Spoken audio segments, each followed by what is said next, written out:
people that listen to our podcast, you know what they want to hear? They want to hear 4 fucking grizzly bears getting down on some bullshit. That's what they want to hear.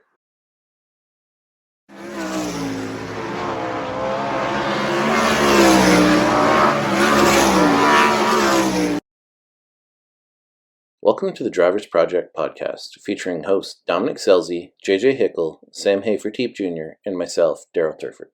The Drivers Project podcast is brought to you by Kaiser Aluminum Wheels. Be wiser, buy Kaiser. We're back with another Drivers Project podcast after, weeks without doing a show. We got the band back together. We got Dom, Sam, and JJ. A lot has happened. Dom, you've probably had the craziest stuff happen. I don't know what you want to say and don't want to say, but take us through what you've been up to for the last little while. It's been crazy. I will say we can never go this long again because I've lost my mind without being on the podcast. But yeah, it's been a crazy 6 weeks or so. I can't even remember the last time I was on, to be honest with you. But unfortunately, Jimmy Carr and I parted ways. We're no longer racing together, and that was kind of a wild transaction, to say the least. And then my grandma passed away here a few weeks ago, so it's just been crazy dealing with kind of the downturn of my grandma's health here over the last I would say month or so has been pretty wild. And then also, what I never would have expected, Jimmy and I ended up parting ways. So it's been crazy. It's been busy been working a lot at the race shop. I've been working a lot at home. My kids naked bouncing behind me, so I've been doing that too. But it's been wild. What's up, little one? So you ended things with Jimmy, but you also ran really, really well while the Outlaws came through California. Yeah, so our first race without Jimmy was Gold Cup, and we really kind of just pieced it all together. Brent Ventura and Tyler Silva and I and my father-in-law, we went up there and borrowed a truck driver from Scelzi, and we went 22nd to 8th the first night, and we went 18th to 8th the second night in the rubber, and went up to Skagit, ran for Trey and them, and we had one good night. We had one good night, and we ran 10th or something the first night, and kind of were mediocre after that, but still happy with that performance. And then the Outlaws came to town. We ran 10th, 16th, and then 8th. So we've been trending upwards. JJ, since we last talked to you, I believe you won Matt Morrow a race on the road with the IRA. You finished on the podium with us at Eagle in a 10,000 a win show. You just went to Eldora. What all have you been up to? Yeah, it was really cool getting to go to a new track with Matt Morrow. He's been to Cedar Lake before. I'd never been there. And so to go up there and race with the IRA guys and have as much speed as we did all night was just super gratifying. It's pretty fun. I mean, I don't want to say unexpected, but it was definitely, we had more pace than we were expecting for sure. And so to pick off a win there and then kind of just survive the second night and pull 500 tear-offs throughout the night was a really good weekend. And then, yeah, got home, got about an hour of sleep, hopped in my rig, and then slept all the way to Eagle while Blake drove there, and had a real good night battling with, Sam and Cam Martin. Had a really stellar night that night. So that was a really cool event. That was my first time racing at Eagle also, and that was really fun. I mean, get up in the saddle type of place. I'm not really surprised that there was a couple of young kids running up front at a place like that. It was definitely fun to go there for the first time. And then the last week we ran the 63 car for 2 nights, got on the podium one night with Power Eye and just kind of existed mediocre one night the second night. And then last week went to Eldora in the 51 car, the home pro car out of Michigan there, and brought my guy Blake with me. We went up there a couple days early, got everything ready to go, and struggled a little bit early, and then got going pretty good the first night. Towards the end of the night, we started 20th in the 410 race and finished 16th, but got real comfortable running the top and was making really good laps up there. It's just a tough field of cars. And then got right out of the 410 into the 360, and it's almost like a cheat code. I mean, then we got into like just kind of had a lane to ourselves a little bit up there on the top, and got a few spots early in the middle bottom, and then just worked the top really good and was able to go 17th to second, which was an exciting, fun run. It was cool to watch. A lot of people liked it, so that was a good deal. And then the next night came out and running the top, and just kind of felt like I had to lift for a guy in front of me a little bit whenever it was not a good time to lift, and ate some like the standard Eldora, like ride the wall into a pole vault type of deal, collect the guy behind me, and had a big old crash there. And fortunately I have a bunch of good safety stuff, my ultra sealed stuff and my ultra sealed seat and bell helmets and everything kept me safe, and feel good to go and ready for the next one here on Saturday back in the 63 car in Burlington, Iowa. Sam, you had unfortunately had to get rid of a crew guy, but fortunately one of the best crew guys in the nation was available, and you were able to fly him in. What have you been up to for the last month or so? Honestly, we've just had a lot of, I wouldn't even say, we've been plenty fast. We've probably been one of the fastest cars every night we've raced. You just honestly, wins haven't came as easy to us as they did at the beginning of the year. It seems like the beginning of the year, things, I wouldn't say they fell in our lap, but it wasn't as hard to win races earlier in the year. It seems like later in the year we've kind of been up against some things, just misfortunes here and there. But honestly, we've had the same speed that we've had all year. Our car's been really good. And I'm happy about all that stuff, but just some things haven't went our way, and that's part of racing. We picked up a win at Wichita. We were really dominant there. At Lakeside, we almost won the first feature. Almost got around him there last lap at the line, and then the second feature took the lead from fourth and pretty much driving away. And lap car just they were slow down at 1-2, and we got clipped there off of turn 2. Just decided to turn across the racetrack and then collected us. We had to go back to the back there, got up to 6th. And then this last weekend, well, I can't forget Canada. We went up to Canada for Canadian Nationals. We were terrible the first night on Friday, really, really way slicker track than what we were looking forward to seeing. And then Saturday night, more of a normal launch weekend that I'm used to seeing. Started off with a little bit of speed, and we were quick time in our group. Won our heat from 4th, and then started on the pole of the dash, ran second the dash to Dylan. And then really kind of the track went away more than I thought it was going to. So we really haven't ran anything that slick all year. So we kind of were up in the air on what we were going to do to our race car, and made some wrong calls, and kind of floated around there, fell back to 4th early.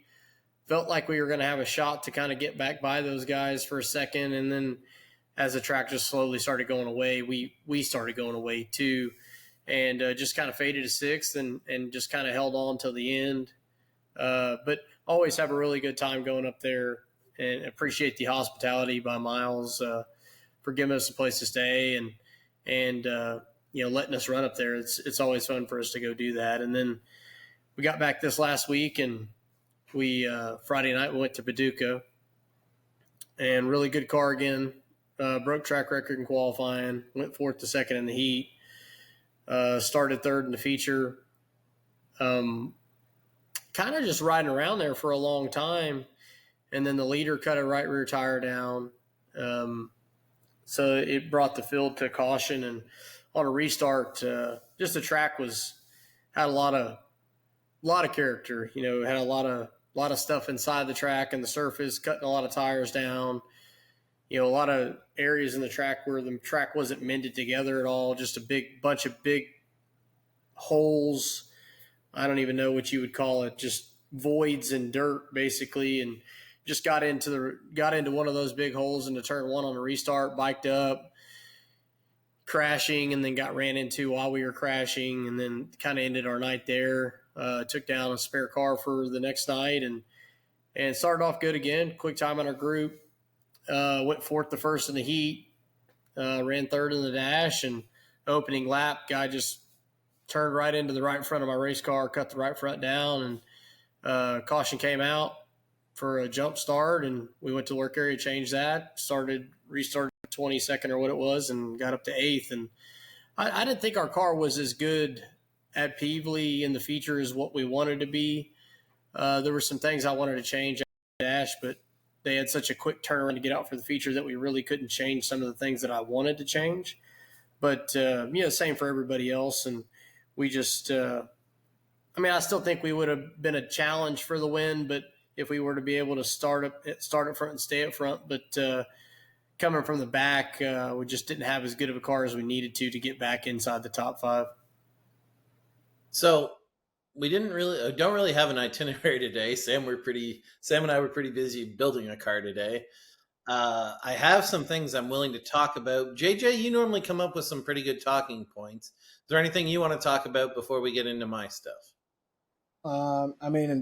There's stuff that definitely needs to be mentioned, like Dason Pursley's weekend was pretty awesome and stuff like that. But that's the first thing that pops into my head. I don't know, man. Not right off the top of my head. Eldora's We'll go with Dason. We'll go with Dason because I think all of us that did the interview with him, I think we were blown away by that interview.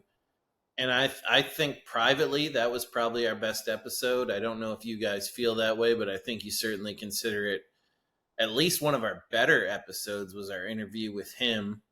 And there was a lot of things he said not even off the record, just off camera when you guys were talking to him after about like running Volusia stuff. And one of the things he said was that he in the winged car, he had a really tough time knowing when he was in grip versus when he wasn't in grip, and he was having a really hard time adapting to that. And man, he's been fast over the last, I don't know, what would you say, 6 weeks with high limit. JJ, what are you seeing with Dason? I think it's the whole team. The 13 car just looks extremely fast and plugged in from qualifying on. He's always been able to qualify good when there's grip, but now it doesn't seem like it really matters what the track type is. He's fast on almost all surfaces now, and the car just looks like it's under him all the time. And I'm sure he's learning, and just his learning curve is extremely fast, and he's getting better at a very good rate. But it just looks to me like they figured out something with their car to get him a lot of speed on, the slicker surfaces, because but he sure lights out. And it's obvious that he's plugged in everything he's driving right now. He's just lights out. Now, if you and I are honest, what he did at the rest of Four Crown outside of the wing stuff was like the least surprising thing ever. I think you and I left Four Crown last year thinking he was just on another level from anyone running USAC regularly. And I know he hasn't done it this year, but I feel like the same is true this year. Do you think that's a fair assessment? I wouldn't say I wasn't.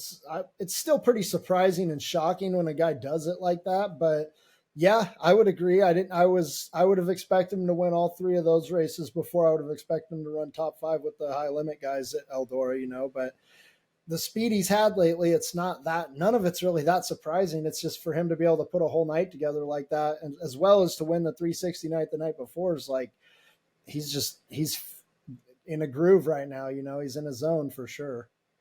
Sam, what are you seeing when you watch Days in Race? Well, I think we commented on it a while back. I think he had said, kind of to re-inform people, is it was hard for him to tell like how fast he was with the wing car, because he didn't know, like the feel with the non-wing car, they don't ever feel like they have any grip. So like when he was with the wing car, he felt like he had a ton of grip, and he didn't even know, like he felt like he was fast and he'd still be off because they were lacking even more grip that he didn't realize he needed. So I think all that stuff's come full circle. And, we had talked, and I don't know, like if everybody felt that way, but I felt like it was just going to be a matter of time. And I think we all said that it would be a matter of time until he figured some stuff out for himself. And then obviously the teams stood behind him the whole way, which is very important for this, for success to happen. And man, they've had a lot of bad luck all year. He's crashed a lot of stuff, maybe not all been his fault.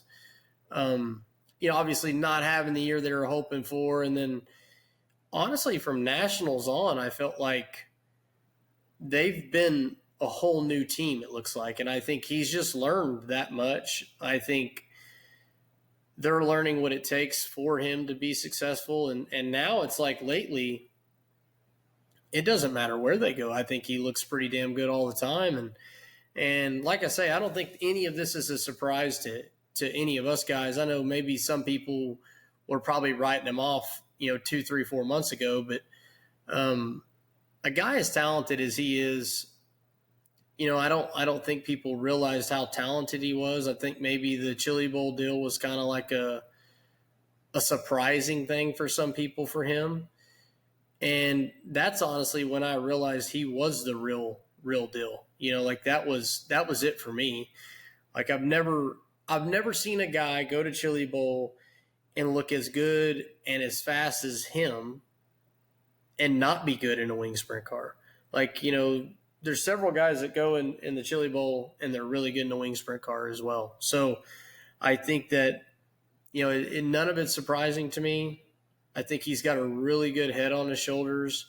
I think his mental mindset is exactly what it needs to be.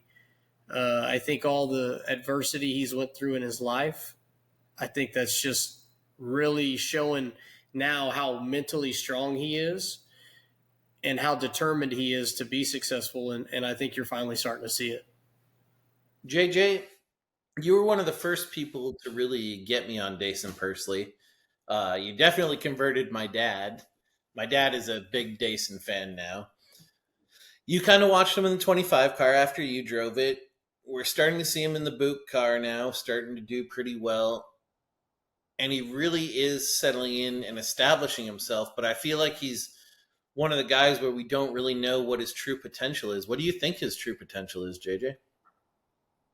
I mean, that's such a tough question to answer, but it's obvious that he's phenomenally talented. I mean, he's one of the greats. Like I just saw a list of, it was like him, Logan Seavey, Jack Hewitt, and a couple other guys that have won all three in one night, the USAC deal. And it's just, he's obviously a phenomenal race car driver, and he's so young, and he's getting into sprint car, like wing sprint car racing at what I think is a really good time in his career to be able to not come with too many bad habits or preconceived things from non-winged racing, where he's made the transition pretty quick. And man, as fast as he's learning and at the rate in which he's improved just over the last, calendar year or whatever. And then even then again, in the last six weeks, sky's the limit, dude. I mean, the kid wants to be a champion. He wants to be great. And it seems like if he wants to do something, that's basically what he does right now. So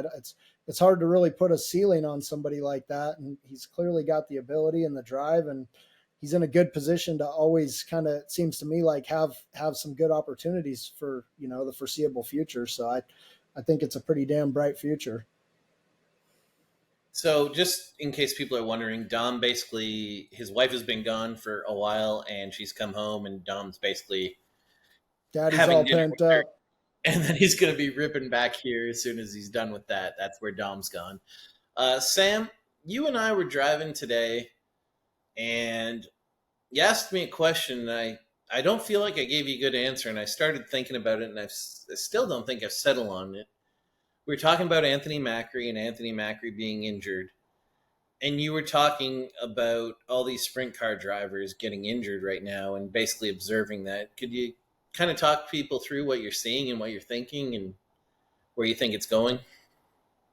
Yeah, I mean, and I didn't think the thing that you said was wrong, but I just wondered why, like we've raced at Eldora for a long time, and we never really saw a ton of injuries like we've seen lately. And particularly for some reason it's at that racetrack. I'm not pointing it out as that's the reason, but it just happens to keep happening there. And then you said, well, the speeds we're going now, maybe this stuff's not, we're just catching up to, how far sprint cars are maybe behind of where we need to be safety wise. And I didn't think that was totally true because, I mean, our lap times aren't much different than when they were 10 years ago there. I mean, I know the track record's been broken, but the speed we're going around Eldora isn't much different than it was 10 years ago. And I don't know why we're having, all these drivers hurting their backs and getting hurt in these ways that has been happening. And I'll say what I said, is the difference now, like we're actually checking on these guys now? Like I remember we go, I'll go back further than that, let's go back 15 to 20 years.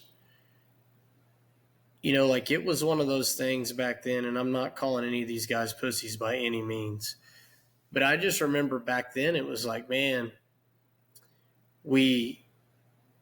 you'd wreck or whatever, I think everybody's had some hard rides, obviously, and you'd wreck, and it's just like, man, all right, we got to go the next night, and I just remember Pittman, I think he raced with a broken back. And I don't know if the mentality's changed. I don't know, to me, or if it's just circumstance of, okay, man, these cars are landing this certain way. Because I think we've made gains in safety since then. We've made gains with these seat inserts, our headrests, our restraint systems, our mounting of our seats, like all these things. And now we're having more injured drivers than we've ever had. And you said that you thought, well, it's all just catching up to us now. And I still don't think that's a good answer. I want an answer of why does Anthony Macri have a compression fracture? Why is Tyler Courtney in a back brace for, several months? Why are all these guys getting hurt? And we've seen wrecks like these before, and I don't feel like we were having these same issues back then. And I don't know, it's bothering me. I don't know, it's not making me scared. I just want to know, okay, what's leading to all this? If we're doing all this stuff for safety and cars' speed has only increased a very little amount, what is the next step to keep this stuff from happening? A lot of these guys have the chasm system. A lot of these guys have some type of something. Most of these guys have, the seat inserts. What's the next step to keep all this stuff from happening? It's not good for our sport. These guys, they're racing their asses off. They're putting their asses on the line. But to see injuries after we've already, I feel like, evolved a long way in safety, it just bothers me. So before I asked JJ his opinion, the one thing I started thinking about was all those crashes you named were basically someone hitting an already flipping race car or already crashed race car. The one thing I'll say is none of these crashes are like a single car crash that's just wild and the guy's like, oh, I'm injured. We're seeing these injuries happen when a guy gets drilled after he's wrecked. As a general thing, there's probably crashes I'm missing, but literally every single crash and injured guy you named there was a guy who was drilled after he crashed or during the process of the crashing. JJ, what are your thoughts? I mean, you just had a ride at Eldora.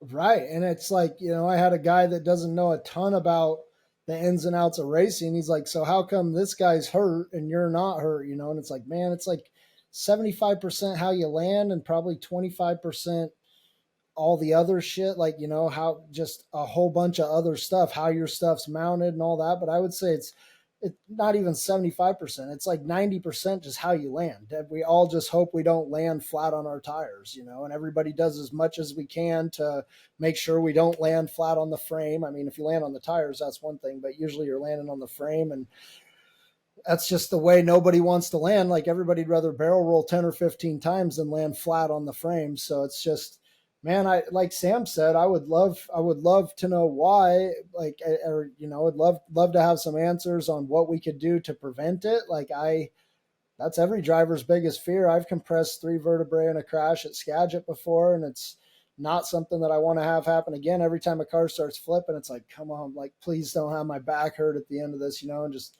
super grateful when you take a big crash and it doesn't hurt, because I mean, you see huge crashes week after week, like just across the country. There's enough videos and stuff out there, and you know, probably 95% of the time a guy walks away, but there's just been so many this year with so many high profile guys that it's a hard thing to just ignore and be like, you know, you hope it's not you, which I don't really see any other alternative right now besides to just, you know, keep racing and make sure you have the best stuff that you think you can to avoid those types of injuries. But there's no real avoiding the accidents. Like, I mean, I can tell you going to Eldora is like, you know, I didn't figure it was going to be near as treacherous as it was for the King's Royal, but we know what happened at the King's Royal. You know, it's like every driver knows that whenever you go there this time. And then running the wall there is it's a pretty intimidating place. It's a daunting place. And if you do make any mistakes up there, it's going to be bad. Or like,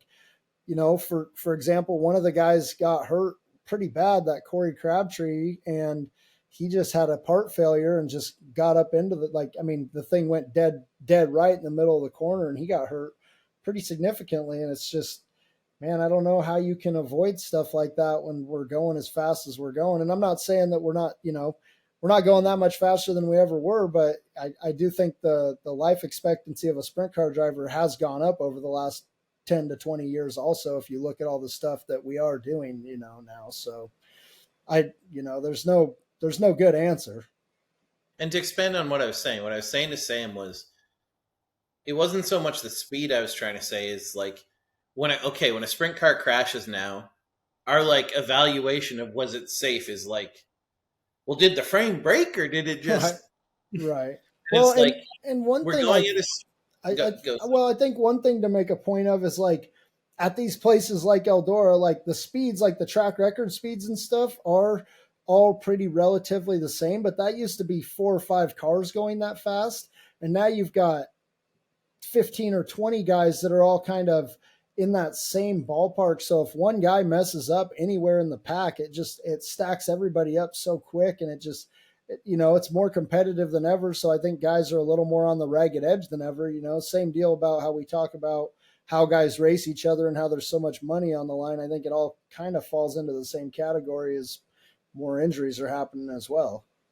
Yeah, I think, like I say, like once you're going, is like, yes, we're going within a percentage of what we've been going forever, but like once you're going a certain speed, when literally it's just like chromoly is like your safety thing, and hopefully the wing absorbs some of your impact. Like, I just honestly think we've been kind of playing with fire, and now you're just seeing some guys get caught up in it. Like, sprint cars are not designed for impacts. Sprint cars are designed to go fast. But to your point, nobody's getting hurt because the front clip gets ripped off. You know? Yeah, I don't think the frame's not our issue. It's like, not. It's just how the seat mounts to the frame. Yeah, I've seen frames be destroyed, but the cockpit still be okay, and you can pick your brand, and people can bash this brand and that brand and whatever the case, but the majority of the brands that have had big crashes, maybe lose a front clip, whatever the case, most of the time the cockpit still looks pretty solid on some of these cars. Like, you know, Tyler Courtney, I think, had some halo damage or whatever, but the car where he was sitting still looked pretty solid, you know, in all these guys' crashes. I haven't said, yes, oh man, the whole cage just caved in on him. Like, that's not the case. So I think we can kind of rule some of that out. Not to say, I have a counterpoint to that, but not to say, hey, sprint car guys or sprint car manufacturers, don't quit trying to be safe. But I mean, I don't think that's our issue. I do think, you know, like XC Gears come out with something, Chasm has something. I do think that eventually something of that nature needs to be mandatory in all these sprint cars. I really do believe that. Something of that nature. I know there's no way that we're going to spend millions of dollars getting some type of, whether like a helmet has a DOT or a whatever, Snell, whatever rating. SFI, I know obviously SFI, whatever. I know we're not going to go to that extreme, but I think we need to start looking at some proper ways seats are mounted and maybe inserts are maybe required or something, because we can't afford to keep having guys get hurt all the time. And I don't know what the next step is. I'm sure there's several people in our industry that are trying to figure out what the next step is, because it isn't a good look for our industry for sure. So, like, my counterpoint to that would be like Indy Roadsters in the 60s. Like, guys were getting killed left and right in Indy Roadsters in the 60s. And, like, you can watch, there's literally a YouTube video of a guy who crashes and just spins backwards into the fence and barely touches the fence, and he dies. And all these guys were dying in the 60s, but their cars weren't damaged. And basically what was happening was the driver was the car was so freaking solid that the driver ended up absorbing the impact. So even when you guys are telling me like, oh man, the cage still looks great, it's still, well, what's absorbing the impact? And I don't know that answer. It's just what I see from the outside looking in. Is I just feel like, okay, yeah, great, the cage isn't, but what absorbed the impact of that crash? And like I say, we've seen all these guys landing on their ass, and we know those ones, the driver is absorbing the impact. And I don't have the answer. It's just an observation I have from just my time watching Indy cars and knowing what's happening now. Need the bottom inch of the frame to be a safer barrier material, Daryl. I don't know. Like I say, I don't have the answers. It's just, I don't know. I just watch it and I see similarities. Dom is back now, and I've been actually saving the next topic for him because he's been kind of racing it, but I think you guys can both speak on it well too. About 1,000 times on this podcast, we've talked about how there's a certain 40 to drivers or 50 driver, whatever number you want to say, that are all elite drivers, and all they need is an opportunity. And I think about 90% of our podcast listeners probably thought Spencer Baston sucked cock at driving a race car. And now he's gone to California and in 2 different cars has been absolutely ripping. Dom, you haven't been on. You've been making love to your wife since she came back. Could you give us your thoughts on that? I mean, dude, Spencer's been a guy that I've always thought forever has been incredibly talented. He can grab that extra gear and he can make shit happen, especially in demanding racetracks. And I think he's shown that. The 14 cars, uber successful. The W or the 57 is incredibly successful. The 21 is incredibly successful. But if the driver doesn't feel good, it just doesn't matter. And I don't think he felt good all year long. And he probably got to this point where he didn't feel like maybe he was, maybe he didn't feel like a race car driver anymore. Like it's so easy to lose your confidence. And immediately, like he jumped in the W and was fast right out of the gate. He's been fast in the 21 car, pretty much every single night. I just think a change of scenery is good for guys sometimes. And, we're seeing it now with silly season, Sheldon leaving Sheldon and Ripper both leaving the 17 to go who knows where, right? Nobody has any idea where he might end up. I love it. But I love it. Like all of us know where like 19 people are going in cars, and like the public knows nothing. It's awesome. Right. I love knowing this shit. It's just like the Facebook forums. It's like, oh, hey, there's going to be another TSR car. Okay, cool. We'll see.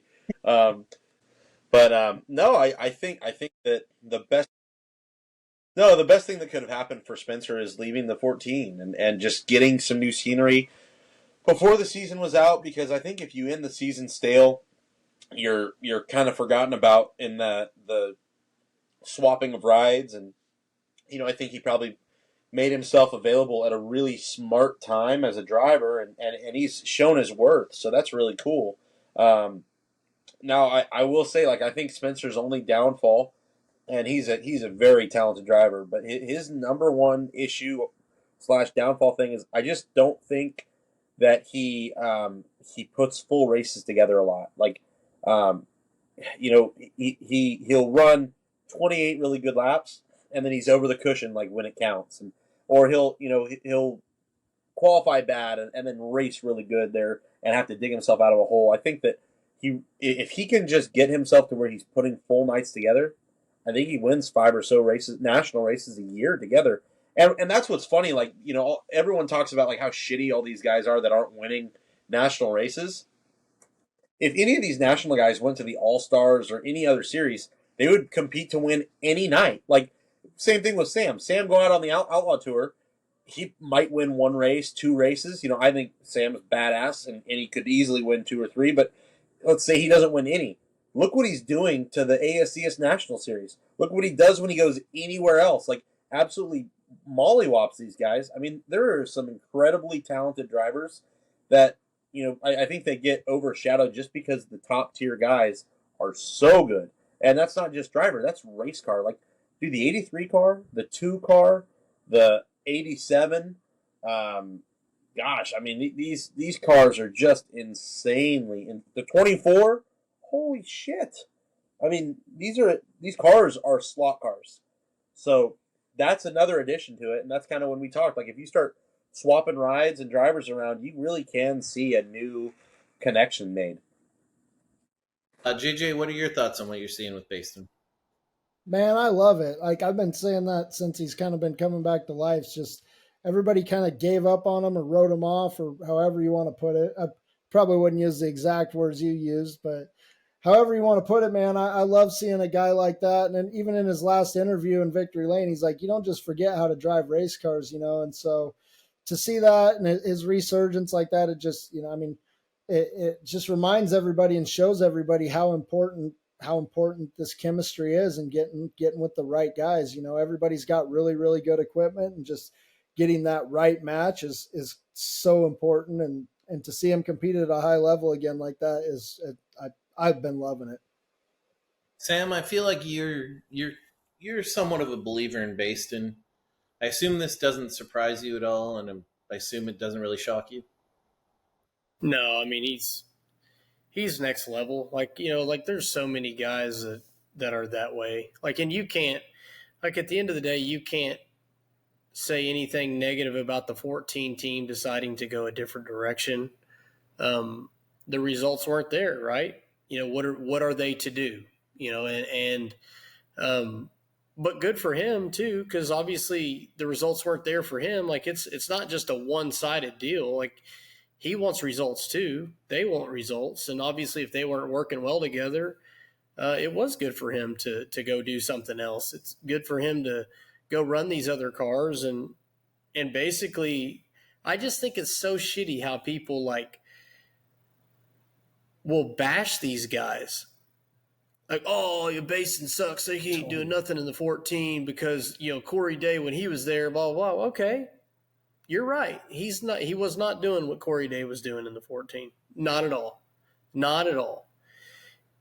But are we on one program here where, okay, this is how we were doing it with Corey?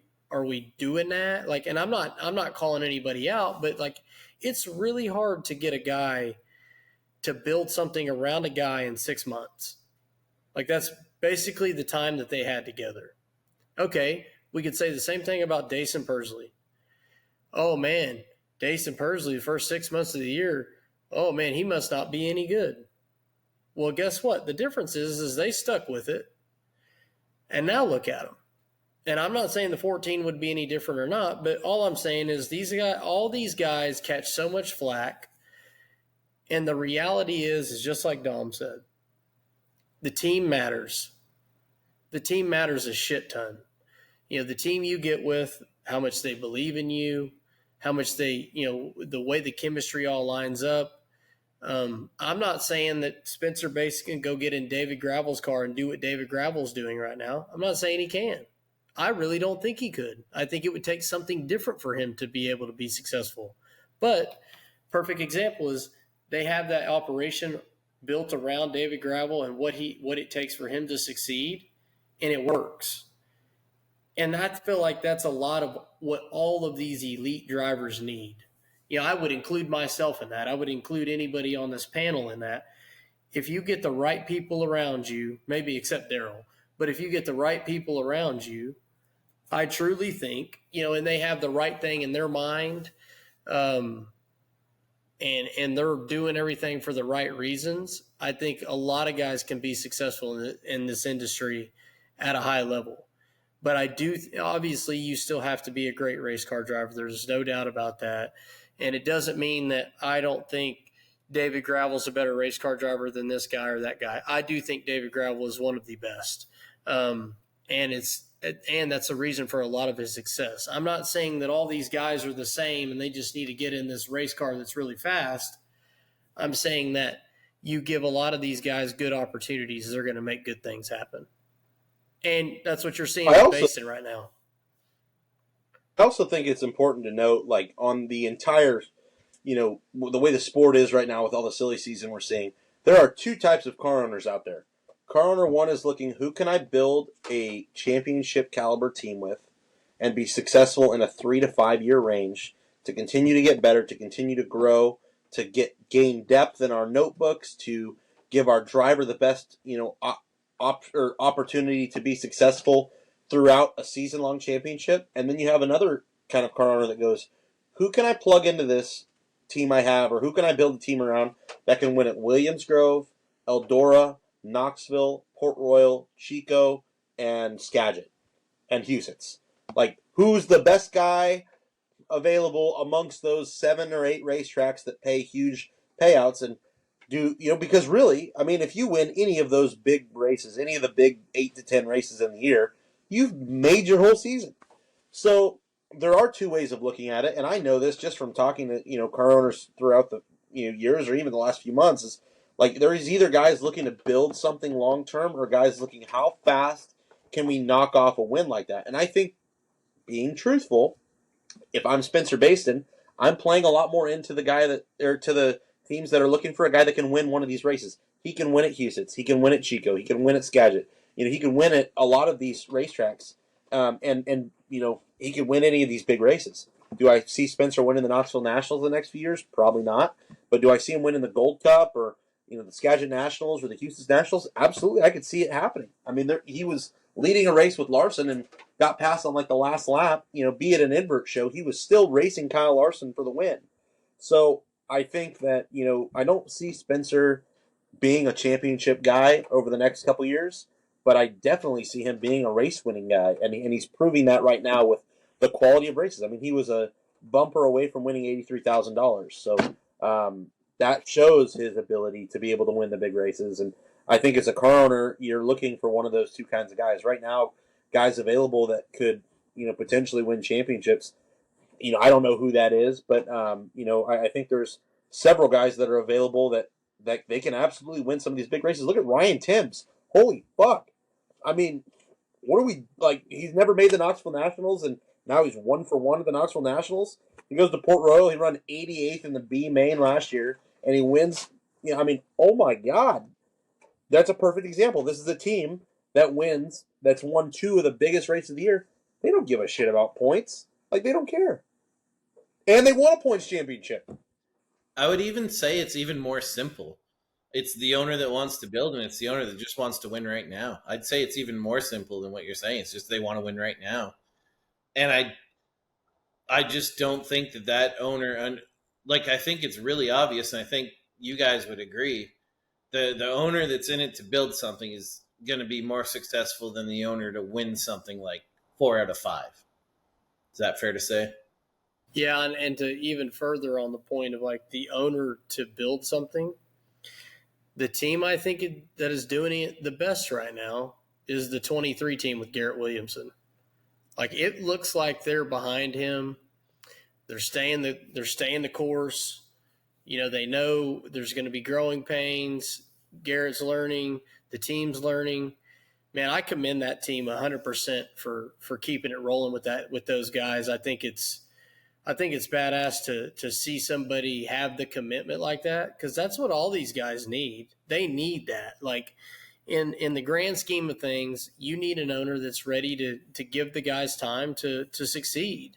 And I feel like that team's doing it about as good as anybody right now. I think, and I think that's exactly what we need to see out of more owners to make the longevity in this time of sprint car racing keep going. Because I feel like, we got a little silly season going on, obviously. But in all these, and the silly season we do have going on, to go furthermore with it, all these teams have actually given these guys a long run. Like the 17 with the Hodenshield, I don't even know how many years that was. Gio with the 18 is a long time. So what I'm saying is like that, those type of teams, that's what we need. We need more of those. And I know that's hard to ask for. It's a lot of money to keep doing what these guys are doing. But, for all these guys that own these teams and they want to be successful, I think the way these guys have done it is the map. And you gotta go down that path.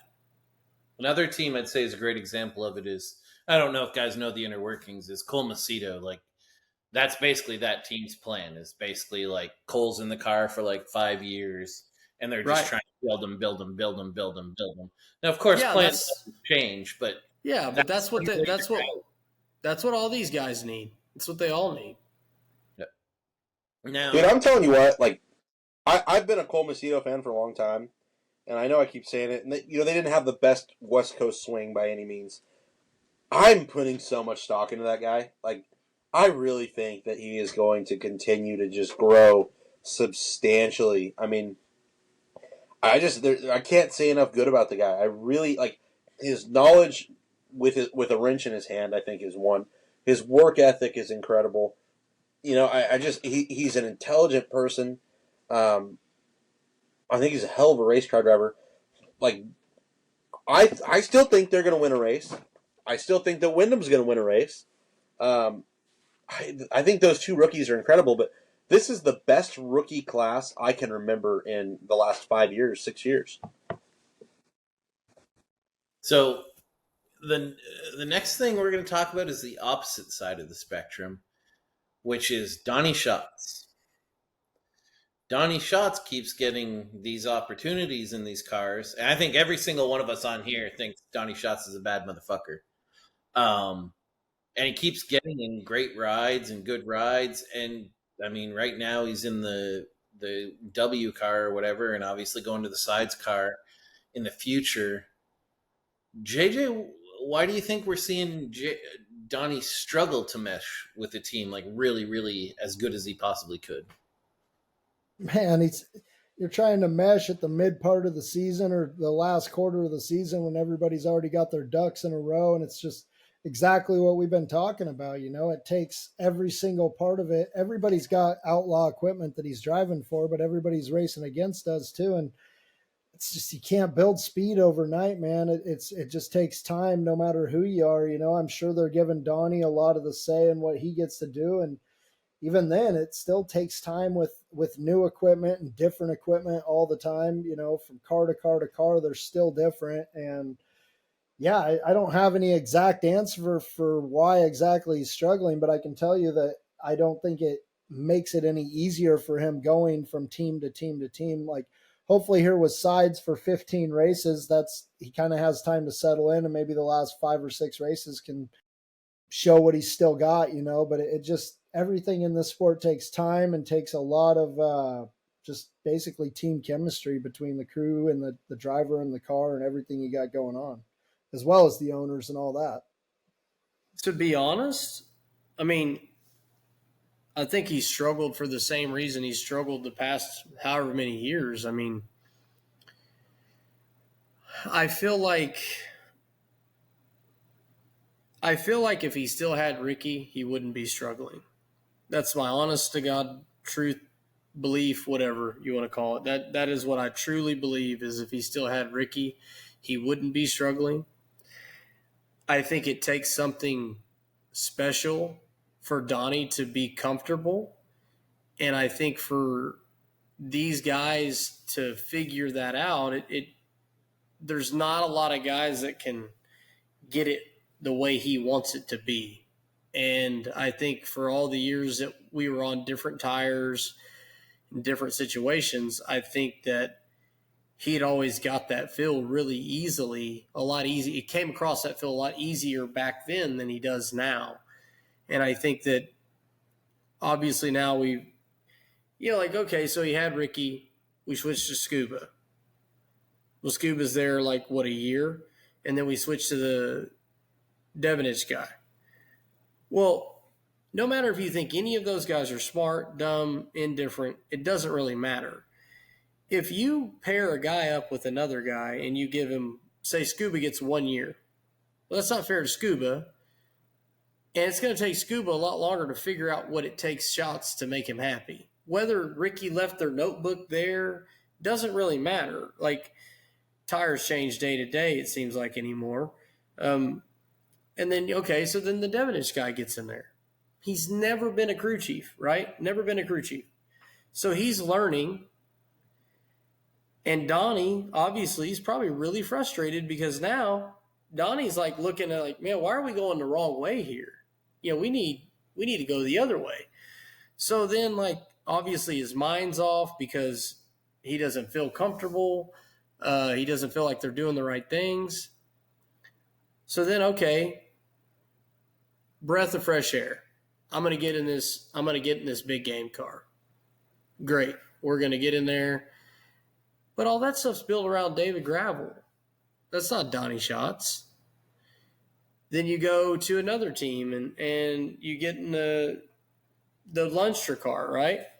And I commend all these guys for trying to make something happen for Donnie, but it isn't going to happen overnight.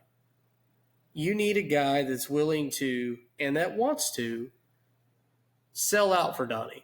Whatever it takes to make this guy comfortable, whatever it takes to make him happy, let's get the right guy here to do what it takes. Because I do think for Donnie to drive the way he wants to drive and do the things he wants to do with the throttle, there ain't no guys that drive like he does.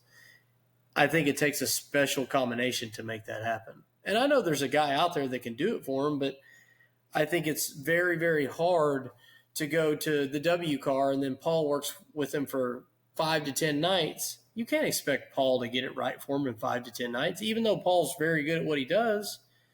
That's a hard task. So, and we're out on the West Coast. Those are not some of Donnie's best racetracks anyway. But I don't view it as him struggling. I view it as this year he's been put in the situation he's been put in. And mentally, I think it has bothered him quite a bit. And I still think that weighs on him every night, whether he believes it or he doesn't, or if anybody believes it or not. I do think Donnie's one of the best. And I feel like if they if he finally gets what he needs, I think you'll see that like a light switch gets flipped on. I mean, I really do think he still has it. He's not everybody's always too old, and he's not too old. There's guys that have raced way later than this that have still been dominant. So I don't believe the age thing either. I just think he needs to get in a situation that suits him and they can work with him longer term than just, okay, we're going to start a new crew chief now and then we're going to do this next. And I think he needs something more positive and maybe, I don't know, I feel like the Tony Stewart deal with him was a falling out on all accounts. And I don't think anybody was happy. So I think that, it was probably the right thing to do at the right time. And he just needs to get his feet in somewhere else and try to look ahead in the right direction and get somebody behind him that wants the same thing that he wants. Dom, give us your thoughts, first of all, on Donnie. And then I've got a follow-up question, which is, we've heard Donnie talk on our podcast about how the deal ended, which was basically it sounded like the crew kind of mutinied Ricky. That was basically what Donnie told us in his interview with us. Do you think, looking back, that is the biggest fumble in sprint car history? So, if you want to, first of all, give us your thoughts on Donnie racing right now, and then feel free to answer: is that the biggest fumble in sprint car history, even if it had to happen? So I want to look at this first. Scuba took over in 2019. They had won 22 races in 2018 and the championship, which was Donnie's last World of Outlaw championship. The following year, they cut that in half. They won 11 races with Scuba. Their first year, they were second in points. They actually win that championship if they don't put the Ford in, hands down. They had 2 engine failures in the last 12 races when they put it in, and that point accumulation is why Brad won the championship. He's racked up 33 Outlaw wins between 2019 and 2024, all with Scuba. They did trend downward. They went from second in points to third in points, to fourth in points, to fourth in points, to sixth. And then last year, he ended up third in points. So he did trend back upwards. He won 5 races. He had 30 top 5s, which is, it was his best top 5 count since 2021. So I felt like they did actually turn it around last year. Now, getting rid of Scuba, I think, was definitely a mistake. I think Scuba was a smart guy. But I think they got to the point where Donnie is frustrated because he's not really competing to win championships. He's winning 5 races a year instead of 10 or 20. So I understand the frustration, although I don't agree that, I don't think Scuba was the problem. I think that the engines being uncomfortable with how the engines throttled and how they ran and fighting head gasket problems all the time, I think that really put a rift between everything. I think Donnie can still win. When you look at what Donnie's done this year, he got out of a situation that he was clearly unhappy in with Todd as the crew chief. He jumped into the big game 15 for one night, crashed in the main event, and never drove it again. So I would like to think that was probably his best, opportunity of some stability. He was going to run it 6 or 7 nights. That's out of the window night 1. Now they have to throw a deal together with a local car. I've driven for Dave Lunstra. It is by no means a shitbox. It's a beautiful race car. It's a good operation, but it is a local team. They don't have, the ground poundiness engines. They don't have, the amount of spare parts. They don't have the most, on top of their shocks. There's things where, they are a local team that runs Sioux Falls. So to be thrown into a car in 24 hours and kind of pick the pieces up, I felt like they did a very good job, or Donnie did, and the guys that were helping him did a good job. But they only ran a handful of races. So it's really hard to build something special there racing against the best guys in the nation. And then you throw them in the W car. They had a couple off nights. They weren't stellar. And then his last night at Tulare, one of his, least favorite tracks in the country, he runs 5th. Now he's out of that car. So he has 5 nights in this thing. They build on it. They get better. Now he's in the top 5 again. Now he's off to something else. So I think it's incredibly hard to do what he's doing, whether you're in your prime or you're past your prime or, whatever it is. Driving a different setup is tough to unload and be as good as you need to be, let alone different engines. They throttle different. You got a different crew chief setting the car up different. You got different length cars. You got, holy shit, we can go on and on and on. He's fighting an uphill battle every time he gets to the racetrack, and I truly believe that. Do I think Donnie has lost his touch? No. Do I think Donnie is done? No. Do I think Donnie is past his prime? No. I don't agree with any of that. Steve Kinzer, at 49 years old, his last year of Steve Kinzer racing, I think he won 3 races or something, had a pretty mediocre year, and he goes, you know what, I'm done with this driving shit. I'm going to retire. Guess what? TSR picks him up.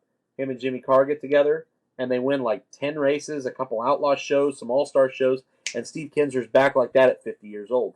So what I think it is, I think that race cars right now in the time of our sport are more important than the drivers, probably 70-30. I think it's that big of a disparity, and I think that right now Donnie's looking for comfortability, he's looking for speed, and he needs to find that comfort zone that he had years previous or however long ago he had it. He needs to find that comfort zone again with whoever the hell that's going to be. If that's going to be Jay, whoever it's going to be, He's got to find that. Another thing that's against him are these tires. These tires are not conducive to guys that pedal the throttle. It's your worst thing you can do. You're better off being a hammerhead shark and being wide open and getting to the cushion right away. That's not Donnie Shots. So he's got, I think, a lot of things going, towards him that aren't great, but we'll see what happens. I think there's going to be changes in our tires. I think there's going to be changes in a lot of things right now that I think are going to be announced here fairly soon. So I'm not counting him out. I think he just needs to find a home with somebody that's willing to work with him that doesn't have an ego that thinks they know what's going on. I think they need to just figure out what do they need to do to get Donnie fast again. Do I think Ricky Warner and Donnie splitting is the biggest fumble in sprint car history? Absolutely, without a question. I still to this day scratch my head how anyone let that happen. Let them fist fight for God's sakes. I know they'd argue like an old married couple, but they were the best pairing of my lifetime. Steve and Carl Kinsler were incredible, and Steve is incredible as it is, but Kyle Larson, Paul Silva, nobody to me was more impressive than Ricky and Donnie. What they could accomplish, how they accomplished it, their dominance, their consistency, their bad nights were people's best nights. I just look at that and I think, wow, the history books would look so different if the two of them were still together. Dom, one thing you wanted to bring up was the future of crew chiefs in sprint car racing. Could you kind of take us through your thoughts there? Yeah, so I think that there's a pandemic going on in our sport where there's no young guys that want to work on race cars. And for the first time in my lifetime, we're seeing shortages of mechanics and crew guys. I remember when I first got on the road, people would message me on Facebook. They'd show up at the racetrack. What can I do? Can I scrape mud? Is there any way I can work on your team? Like, I want to learn, blah, blah, blah, blah. Those guys are all gone. And I don't know where we see this next crop of crew chief, coming up in the sport. I think there's a surplus of young, capable drivers and a complete pandemic of capable mechanics. Where are they at? How do we find them? How do we entice them to come be a part of our sport? And what do you do to find a guy or keep a guy? So I have a few thoughts on that. I joined the World of Outlaw Tour with Sam in 2008. And if you look today at where the crew guys are that were on the Outlaw Tour when I was out there, the crew guys, I'm not talking the crew chiefs, because I actually think there's more crew chiefs that are still around than crew guys. But if you look at like all the crew guys that were on the road then that are still on the road now, I can think of Sam. Help me out here. I can think of Scuba. Scuba is the only guy I can think of that was on the road as a crew guy. And what happened was you started to see the emergence of the local team. In my opinion, you started to see the emergence of the local team that was willing to pay crew guys enough money that they could just stay home and didn't need to be on the World of Outlaw Tour to make that kind of money. And I think that's why we've seen the emergence. So I think you've basically seen like all the crew guys from my generation, which was only 20 years ago not even 20 years ago, we all stayed professional sprint car mechanics. We just did it at home. It's way nicer to sleep in your own bed. And I think that's left that void there. And I do think what's insane is, Sam, think about who the crew chiefs were. Like Ricky Warner was a crew chief then. He's still a crew chief now. Barry Jackson was a crew chief then. He's still a crew chief now. Like, the crew chiefs actually stuck around longer than the crew guys is the impression I'm getting. And I think in general, that's been what's killed it, is the ability for the crew guy to make a living at home and not need to do the traveling and the road. I don't know. What are your thoughts on it, JJ, before we get to Sam? Yeah, I don't know exactly why. There's just too much other shit going on for young people to do. And then, I don't have a good answer for you. I couldn't tell you why. It just seems like motorsports aren't necessarily the most, I don't know. Kids, we just need, I don't know. No answer for that, Daryl.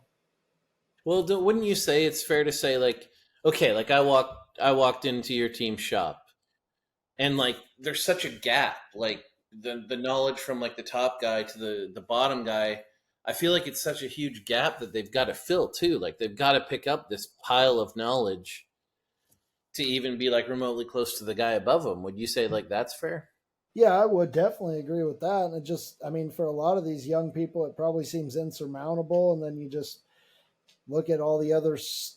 I mean, I just think just a matter of other things that people want to do, you know. I mean, more than anything, it's just there's more other activities available than there ever was before with the just whatever, you know. And so I don't know. And maybe a kid like, you know, a kid that's just becoming a tire guy or just becoming the bottom guy, he expects to be working on the race car probably in the first few months, and then it's probably a little bit discouraging having to actually the reality of jumping through the hoops. I mean, it's basically an apprenticeship is essentially what, you know, being an electrician, you know, you start out at the bottom and you got to work your way all the way up. And unless you're really wanting to do that for the rest of your life, it's not super appealing. Sam, what are your thoughts? I've seen you nodding a few times here. I truly think that the young guys, and this isn't all of them, but most of them, the younger guys that do come in, they think, man, this has always been a dream of mine to do this, right? I hear this all the time for a lot of guys that we've ever tried to hire, even guys that we have hired through the years. And I feel like they enjoy doing it. I feel like they feel like they're learning faster than they really are. So like your average tire guy thinks that he's already got it figured out in 3 months, you know, whereas he's probably still not even doing his shit right in the 3 months he's been there.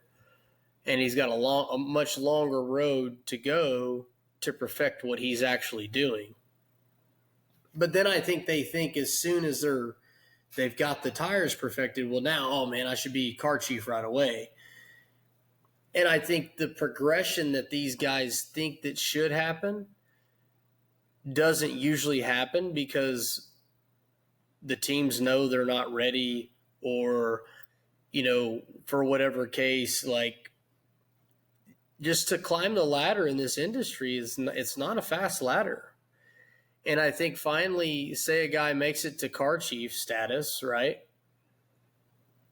He could stay a car chief for 5 to 10 years, easy, without ever being a crew chief if he's going to stay on the national scene.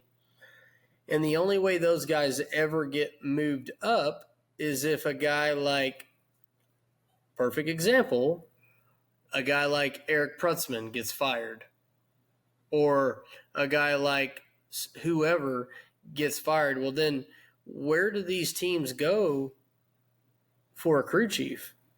Well, it's just the next guy in line. Like because there's not 27 crew chiefs sitting out here looking for a job. And that's the problem that we do have. So now what happens is guys that are actually supposed to be car chiefs become crew chiefs. And I'm not going to say they're doing a bad job. I'm not.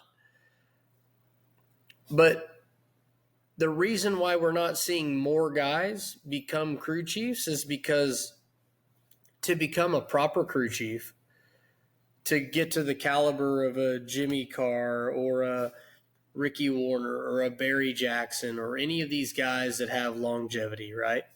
To become one of those guys, think about the time all of those guys have spent working on sprint cars. There is not one single young guy that would say, man, I really want to do this for that long. There's not one young guy that's wanting to last that long. They're not wanting to do that. And that's the problem. And I'm not against these guys for not wanting to do that. I'm not at all. I think that truly, at the end of the day, if you don't want to work for that long to take what it to do what it takes to be that crew chief guy, then it's no sweat off anybody's back. But at the end of the day, the sprint car community does need it. Like we got lots of really good race car drivers and not a lot of really good sprint car crew chiefs right now. The other thing I'd say is, like, as a crew guy, like, okay, I start on the Art Lot Tour with Sam. I'm cleaning parts and I'm doing the tires. We leave a racetrack and I'm listening to Sam and like Rick Ferkel debrief for like an hour after the race. The level they're talking at is so high and seems so unachievable that it doesn't even seem like realistic that you could ever get yourself to that level. That's another thing I think happens is, I think two things happen. One, like you said, Sam, people get arrogant, think they're better than they are, can't make it. And then the other one is, if you're not arrogant, you're listening to these smart people and you're going, holy shit, I'll never be as smart as that guy. How am I going to beat him? I think that's... I think you're right. I do think you're right. I think that, honestly, you've got, there are, like, I will say the probably the smartest thing a lot of these younger guys do is, man, they are very arrogant. They're very confident in their abilities. And I feel like it gets them jobs that they're not ready for. But what I will say is, the young guys that do get those jobs, they want them. They want to be a crew chief. And as bad as I hate that guy that's a car chief that gets a crew chief guy, as bad as I hate that happens, the other side of me likes it because this guy actually wants to be a crew chief. Like, we don't have enough guys, I feel like, that want to be a crew chief. And I feel like, man, this guy's only car chief quality, but he wants to be a crew chief. That's good to me. If I'm a team owner, I want a guy to want to be able to take those risks and take those chances. So if I have to take a risk by keeping this guy and developing him as a crew chief, I honestly think that's, if you're a team owner right now, that's kind of what you have to do. You have to give that guy a chance. Yeah, and the other thing I'd say is, like, Sam and I don't know if JJ and Dom agree.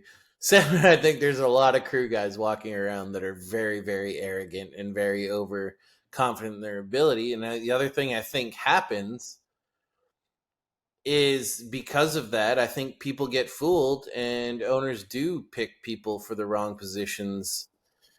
And then those guys all get the time. exposed. All the time. Like, there are crew guys that literally make their living by going from team to team, talking about how stupid that team is, how much better they'd be.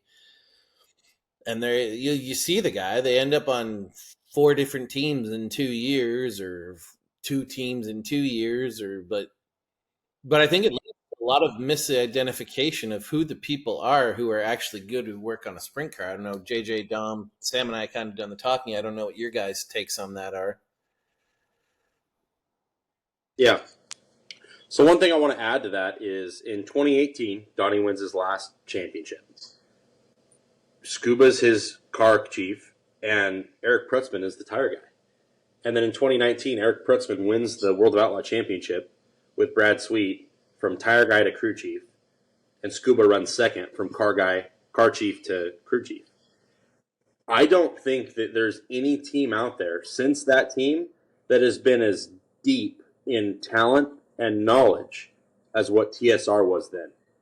And the biggest thing that I think about is, it's because of what Sam says.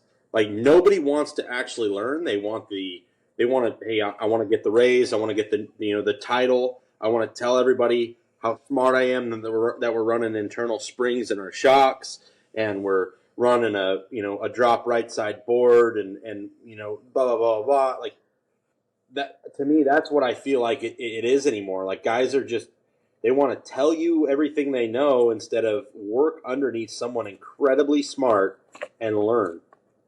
And I think that's the biggest downfall, of the sport. And I think because of that, in our lifetime, we will see a shift in sprint car racing from a 60 to 80 to 90 race national tour to a 35 to 45 race tour, and I believe that this is coming sooner than we even can imagine.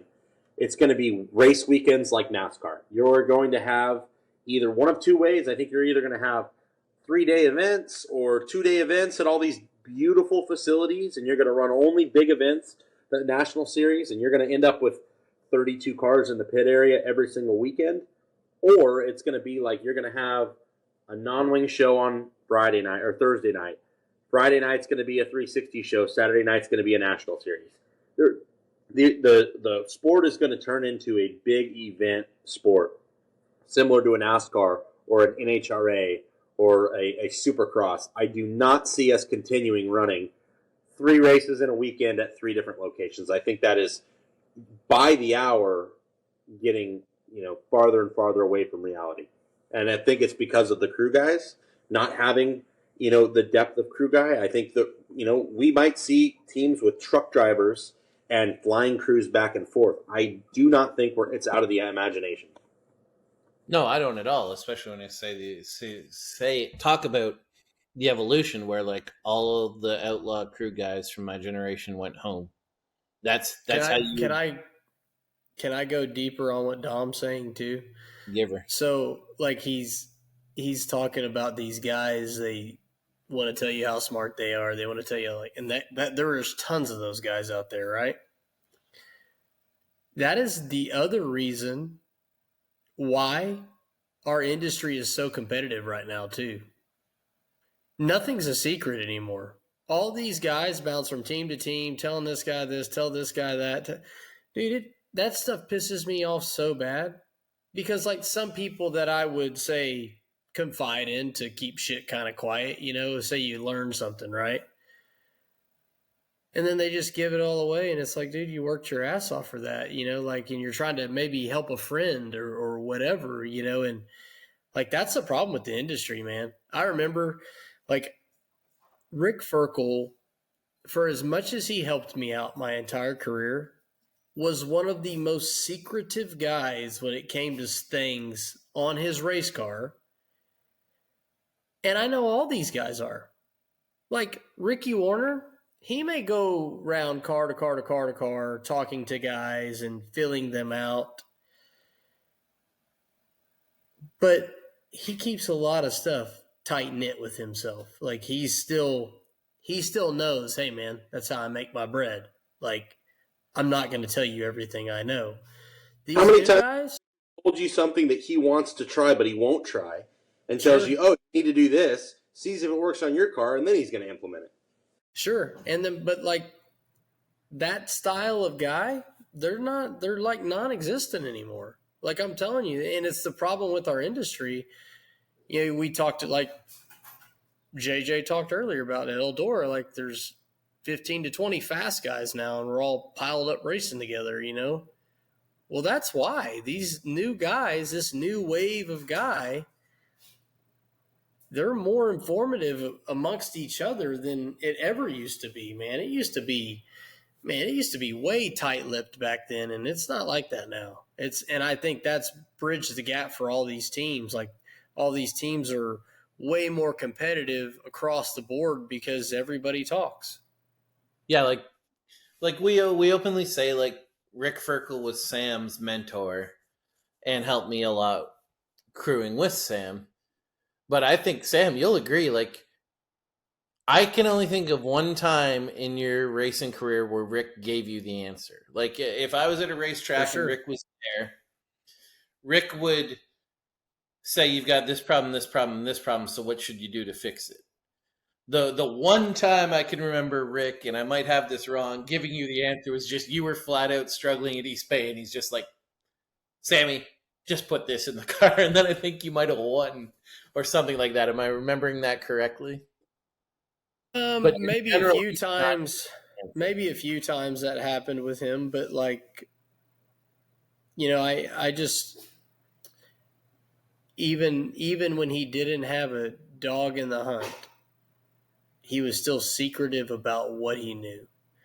And I think that's lost on all these guys now. And I think they're so dumb for it. Like there's one thing to help people that need help. There's one thing to do that, and then there's another one where, oh man, we won that race and we did this, this, and this, and we had the car blocked at this, and I did this, and we had these shocks on it, and it's like, why the hell would you give that info out? Like, they give it out willingly. It isn't even like a guy calls them and asks them, hey man, so how did you do this, or where were you at with this? Like, these guys just give the info out. It's like it's like bragging rights or something, you know? Show that they And know trust me, we're not talking about all the guys out there. The guys that don't do this, you know who you are. But the guys that do, man, it blows me away, like how vocal everybody is about things. And don't get me wrong, like, I've got my go-to guys that I talk to time when I'm scratching my head and trying to figure things out. I mean, I think we all do.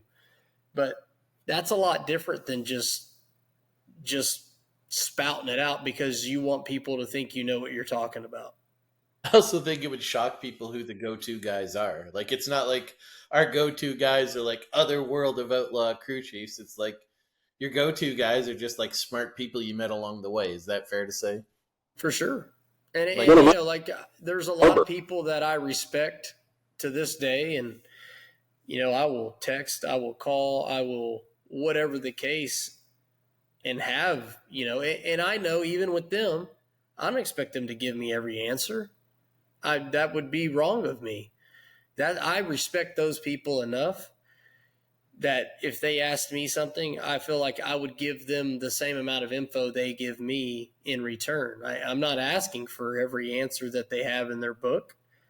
You know, but I feel like it's a mutual thing between two people where, you know, that information can be passed. But I just feel like if you're in that World Outlaw scene or you're in that, you know, that high limit scene or whatever, I feel like those guys, not all of them, you know, we clearly not all of them, but there's teams and guys on teams, whether it be a tire guy telling this guy, oh man, we put this tire on, or, you know, we're running this much pressure, or the car chief going to another, oh yeah, we got these bars in. Like, man, I think that's shitty. I hate that shit. Well, it's been 6 weeks. Do we have any shit to talk? Because I really don't have much to bitch about. Do Dude, you guys have any? I got a wheel and tire stolen out of my pit area at the last Knoxville race. And so, What? yeah, and I went back and like had Knoxville. Must have just been out by the mule or something, or that's all I can figure out. And I mean, like there's big hangout after the races and stuff, but I knew as soon as the races were over. And the only reason I know, like, for sure, like, I didn't forget one or something, my crew chief, he's like, dude, you had to just forgot. It's like, no, because they all have to go in my rack a certain way, and if one's missing, then all the tires will fall down and fall out, and it makes a big mess. So it's like, it's a 15.6 off weld with a 94-inch tire on it, and it just straight up disappeared, like completely gone. And the car next to me was my own team, my 410 car, and then the other car next to me, I called everybody on their team and asked them if they accidentally picked it up or something. They're all good people who I know, and so, man, I don't know, just disappeared. I called Knoxville, tried to get a hold of those, like tried to get like if there was any cameras and stuff. They're like, we saw one guy leaving with a bunch of tires in the back of his truck, you know, and it's like, pretty sure it's a buddy of mine who just picks up used tires. So I don't know, man, but shit talking on people who take stuff and don't give it back, because even if you accidentally took it, it had a 63 on it. Like, it was pretty obvious what it was. That's the last place. That is the last place I would ever expect that to happen to. Dude, Yeah. Crazy. We're That's like also right where down by the someone gate. Very weird. That's also where someone tried to sabotage Sammy, right? Like they undid his truck, if I recall. That happened I at don't Knoxville, know. did it not? And then we're sitting there trying to talk about secrets, and there's JJ just telling everyone his wheel offsets. I know. God damn, JJ. Well, if you see a Why didn't you 15.6 just tell us the weld, stagger you were running, JJ? Now that we know it was a 94 Yeah, and a how big was the right rear? you do the Yeah. math, dude. Jesus Christ, we're trying to keep secrets here, and you're just dropping wheel offs. Dude, my crew chief will absolutely love what Sam is saying so much. Like, he doesn't even let me in the shop when he's doing shit sometimes. So, like, it's funny, man. Like, he really will love and respect it. Like, I mean, you're not wrong, dude. This is how everybody makes a living. And so to figure something out and then just give it away to all these other guys it's pretty stupid, really, honestly. So it happens a lot. Yeah. Jason Pursley had a fucking truck stolen. Fuck you to that person too. Somebody hates the driver's project. God damn it. That's crazy. Dom, do you got any shit to talk? No, don't steal shit. Yeah, dude. Yeah, that's pretty shitty. I thought for at least 2 days, like, it'll pop up. Like, somebody just accidentally grabbed it. No way. And then, like, never heard a word about it or anything. Like, damn, dude. Think Like, about what's I really am shitty amazed. about that. Think of what's really shitty about that. It's $1,000 bill, dude. Who's going to Plus the steal it? tire. Who's going to steal it? Hopefully it's 305 guys, so I feel all right Probably about a it. guy that's racing. Like, that's the shitty part about this. It's gotta be a racer. It has to be. I'll tell you what, Who you should can see we me before the A main. My guys are like hurrying to put fuel on the car and I'm like hurrying to load the trailer so it could be like, you know, I know everything was in here before we went out, you know. I'm damaged now. I'm like who don't we like? PTSD. Who can we pin this on? Yeah, dude, trust me, I tried. You start like looking all around who's parked next to you, thinking like, Hey, that guy looked at me wrong JJ? One time. Dude, it's gotta be. We know who did it. We know who did it. I don't think so. I don't think we got it narrowed down to one guy already. I don't know, man. Somebody hopefully accidentally grabbed it, but if you did, accidentally grab it? I don't know, man. Blake for like 2 days, he's like, "Are you being serious? Like, you really think so?" I'm like, "No, I'm 100% sure it disappeared." And I went and like, because you know, one of my neighbors was literally the 410 car I drive, and like my stuff's chrome and all their stuff's black, so it was pretty easy to sift through everything they had real quick. And it was like, man, I couldn't even believe it. Who else runs chrome weld wheels? Yeah, exactly. Do you know anybody?